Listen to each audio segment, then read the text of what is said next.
Moya. Hey! How are you feeling? Mont Tremblant! How do you like your trip so far? It's amazing. I feel like I'm in Italy. Yeah. Welcome to Italy in Quebec.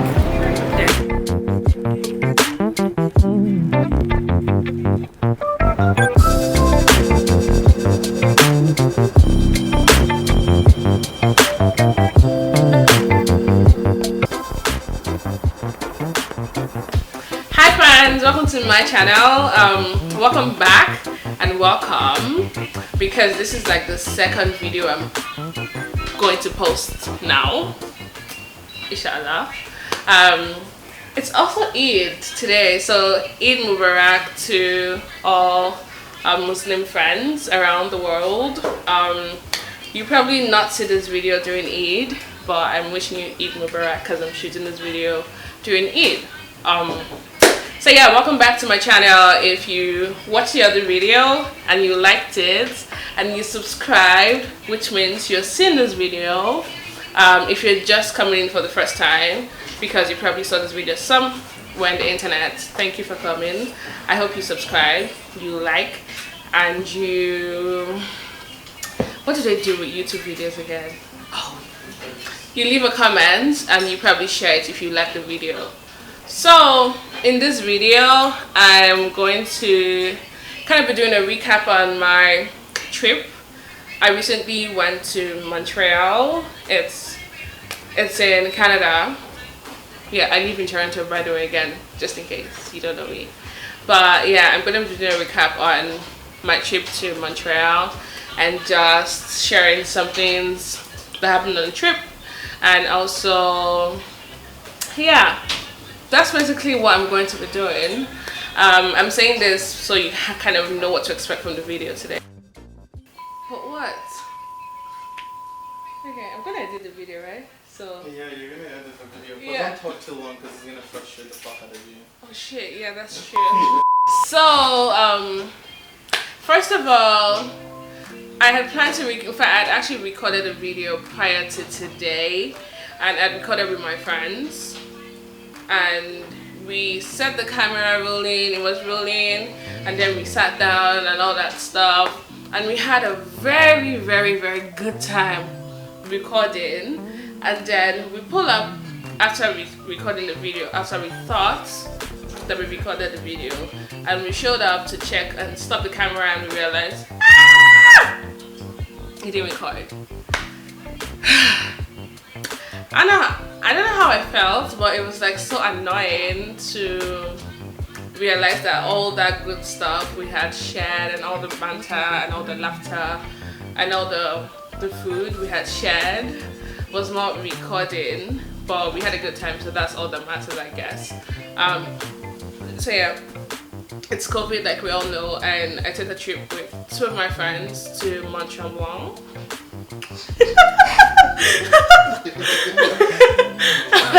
I'm trying to pronounce it in French because it's like Montreal is it's predominantly French speaking. So yeah, so we went there and it was like a weekend, so basically it was like a day because we left on Friday using the train, and then we got to Montreal, and then we had to drive like 2 hours to Mont Tremblant. My French is good, I guess. And then yeah, and then we had the whole Saturday to chill in the village and just do stuff, and then Sunday we had to be out of there in order to catch our train back to Toronto. So it was literally a day, let's say a day and a half, but if you add half of Friday and half of Sunday, that's probably going to make one whole day, or probably not. But that was quite an interesting trip for me because I haven't traveled in a while. I'm not sure a lot of people have traveled in a while with the whole COVID situation going on everywhere. But yeah, it was exciting. It was the first time I was going to Montreal. Maybe I didn't go as I thought I was going to go, but it was just a beautiful sight to behold at Mont Tremblant. and I was able to also flex my French, like some of it, like bonjour, ça va, ça va bien, you know, and like or like this, like my small French. So yeah, Mont Tremblant is kind of gives you a vibe that is one of Italy and France at the same time. It has like this, like I don't know, but the vibe is so cute. It has this European vibe to it, and it's mountains and lakes. Luckily, where we stayed was just by the water, and there was the mountains. It was a very good view. I'm probably gonna put a picture just to support what I'm saying. But the highlight of my trip was meeting two women who were, excuse me, I just had a drink. So the highlight of my trip was meeting these two women who are in the 70s, but they're artists, and they've been painting since the 60s, or was it, yeah, 60s and 70s, back in Montreal city. And one of them finally moved to Mont Tremblant, and her friend, who is the other person, her name is, ouch, ugh, I can't remember her name, but there's Linda and there's Monica. Oh, not Monica, I don't know. Hold on. Ah! Sorry, I can't tell you her name. My phone fell. Okay. So the highlight of my trip was meeting two women who are in the 70s, and they've been painting for the longest, like since the 60s, 70s. That's Monique, and Linda. And one of them, Linda, finally moved to Mont Tremblant like 20 years ago, according to her. And Monique was visiting her because they've worked together for the past 20 years. So Monique was going to be there for like 6 months. So I met them randomly. I was trying to, what do you call it? That was the Friday we got there, and I was trying to find where the lake was because I wanted to go and dip. I love water, by the way. And then we got talking to them, and then they shared where to go to find like good stuff in the town where we can go to get in the water and to get the very good view of the village life in Mont Tremblant. And then conversations into conversations, and Linda starts to tell us how she moved to Mont Tremblant 20 years ago and how she loves the place. And so we then asked her, because I asked her like, so like, why did you move here? And then she goes on to say how she had a heartbreak. The sad, but she had her heart broken like to pieces. She didn't really say to pieces, but yeah. And it hurt her so much, and she started creating arts. Like she created art from that point of vulnerability and put her emotions to the art that she was making. She was painting, and then according to her, that was like the most her art had sold. That's the most money that she had made from that art. And then she bought a place in Mont Tremblant, and she moved there for a bit. And then she was also inspired by the scenery there and the people there, which also affected or influenced the art that she made at the time that gave her so much money. Long story cut short, then she also mentioned how, so I was like, oh, this person who broke your heart, because she said she had like 3 kids. So I said, this person who broke your heart, was he your partner, was your husband, or what? And then she said, oh no, that's not my husband. I never loved my husband. And I was like, oops. I don't know if I would say that sad, but it was like, oops. Penny, don't touch that tripod. So my cat is I barely mentioned my cat.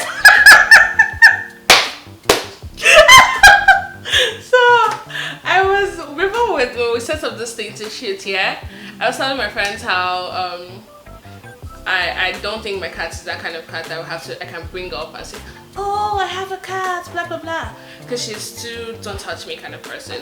But she was just like touching the chair, but then I had to mention her. So, yo, I have a cat. Her name is Penny. She's a tabby cat. So one day you may see her, or you may not, or you may never. But back to my story. So yeah.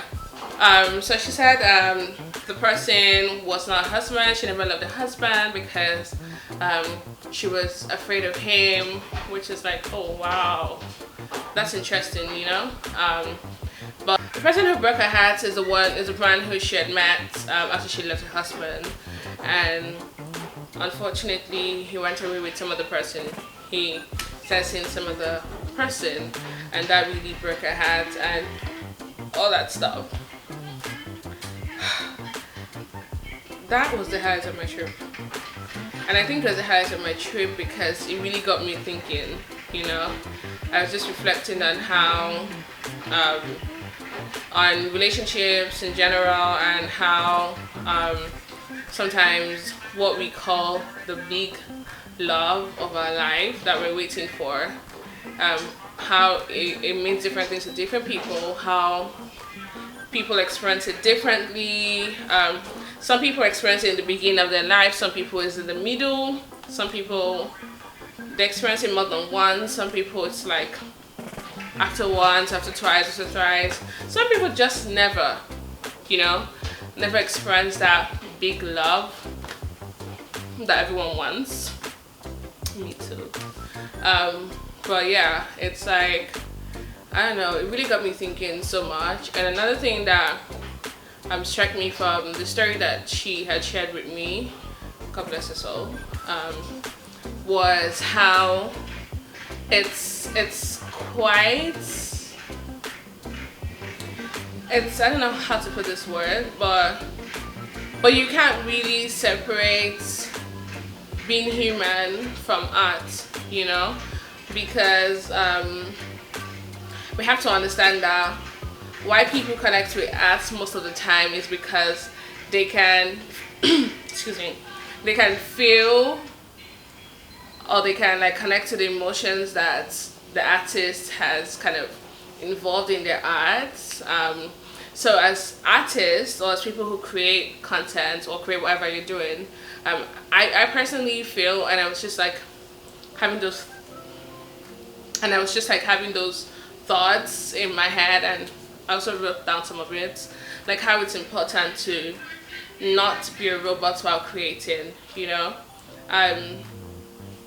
It's cool to tap into your vulnerability, and it's cool to be able to remember that whatever you're creating, you're a human being, and it's okay for you to share your emotions in that. It is okay for you to remember too that the people that are going to connect with your work, or the people that are your audience, or that are going to kind of engage with your work, are also human beings, and they want to feel a type of way, you know. They want to feel seen, they want to feel heard, they want to feel like they're connected to something. So yeah, like it's just important for us to remember that. Yeah, it was quite cute, you know. It was cute, and then we went to the mountains. I didn't go on the hike. The other two people who were on the trip with me went on a hike to the mountains, but I wasn't really feeling like it, and I'm learning to listen to my body when I need to rest and when I need to keep going. So I didn't do that, but we went on a drive. It was so cute. The place is so cute. It's somewhere I would want to go again, you know, just to be able to feel the type of way that I was feeling and just create art. Another thing I was going to say is traveling, or travel in general, is I find out that it's a very big and important piece of a creative process. Though it looks different for different people. But personally for me, I noticed that when my creative process involves like changing location sometimes and just traveling and being able to experience people, cultures, and just different things, it kind of influences my work, and it kind of influences how I am as a person and helps me in different ways. So I highly recommend traveling. You know, it doesn't have to be so big. It could be small, it could be big, it could be just taking short weekend trips by yourself or with your friends and all that cool stuff. Yeah. So that's what I did on the trip, and then I got back. I didn't get back. Before I got back, I didn't do so much. It was just like a few days, one day. Just went around the village, saw the color buildings and blah blah blah. Those are not quite interesting, but the buildings were cute, you know. But like I said again, that was the highlight of my trip. The other one, meeting those two women and just having those conversations with them. I found that was very insightful and reaffirming. But now I'm back to Toronto, and child, it's been a couple of weeks. It's actually been a week, and it feels like it's been a month because quite a lot has happened in that space. Which breathe. That's what I'm gonna do. But yeah, I came back home yesterday from where'd I go? Okay, I came back home from one of the things that I went to that's been stressing me out all this time, and that's just so annoying. And I saw a book delivery. If you don't know me, books are one of the things that make me happy, you know. I'm just being able to read people's stories and just like experience people through the stories that they write, be it fiction, non-fiction, memoirs, and all that stuff. So I opened my package, and it's this book. I've been waiting for this book. It's called The Death of Vivek Oji by Akweke Emezi. So they are the author of Freshwater, which is one of my favorite books that I read that I like, and they're also the author of Pets. Pets is nice, but compared to Freshwater, I think I kind of connected more with Freshwater, and I kind of like Freshwater, but Pets is more of a children kind of story. I know, but anyways, I've been looking forward to this book. I pre-ordered it since last year when they had announced it that it was available for pre-order, and I'm also looking forward to reading this now that I have it. I got it this early morning, so that's something I'm looking forward to. I hope you all are doing good. I know it's been a lot of me talking and rambling about different things, but I hope that you found this video quite insightful, or I don't know what you found this video. Whatever this video did for you, however it made you feel, however you feel about it, you can either like or dislike. How do I feel about you disliking? I don't know, but whatever you want to do, as long as it's something that you feel expresses how you feel about this video or about this channel, you can like, comment, subscribe if you're not subscribed.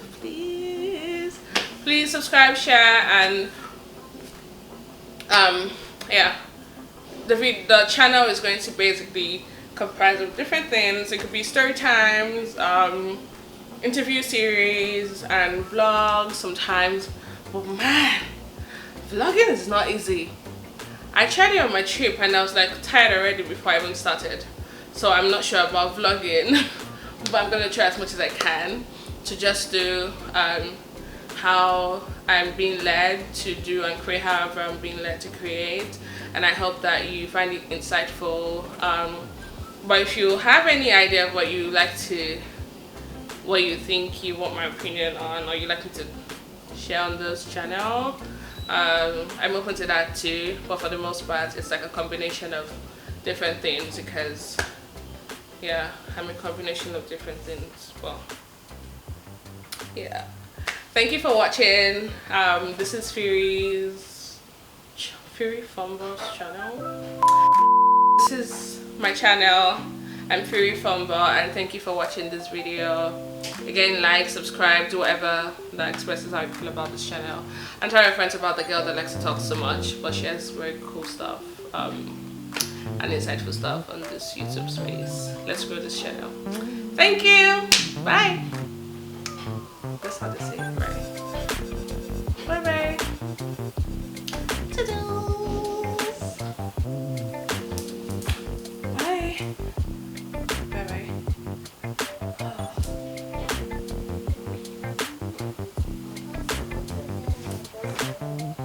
Bye.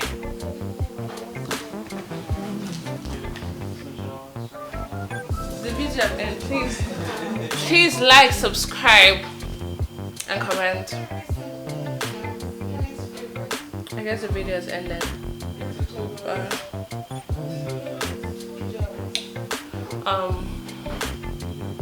Hey, I'm gonna make more videos hopefully.